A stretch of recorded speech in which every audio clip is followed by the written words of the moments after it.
তত্ত্বাবধায়ক সরকার ব্যবস্থা বাতিল করে সংবিধানের ত্রয়োদশ সংশোধনীকে অবৈধ ঘোষণা করে রায় দেন তৎকালীন প্রধান বিচারপতি খায়রুল হকের নেতৃত্বাধীন 7 সদস্যের আপিল বেঞ্চ।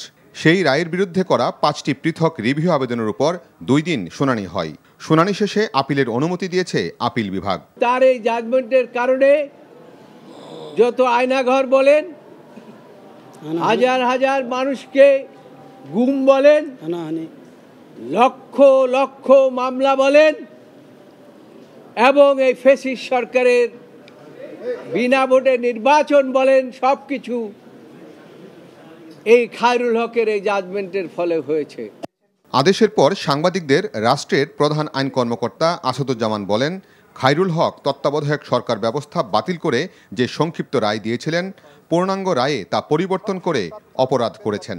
তাই আপিল শুনানিতে খায়রুল হকের শাস্তি চাইবেন তিনি। মানুষের ভোটাধিকার নিশ্চিত করার জন্য, গণতন্ত্র নিশ্চিত করার জন্য সাংবিধানিক প্রতিষ্ঠানের যে ফ্রাজাইল অবস্থা, সেখান থেকে পুনরুদ্ধারের জন্য আমরা বলেছি ত্রয়োদশ সংশোধনীর যে রায়, এটা একটা অন্তরায়, এটা ক্যান্সারের মতো আছে, এইটা আমাদের আইনের বই থেকে বের হওয়া দরকার।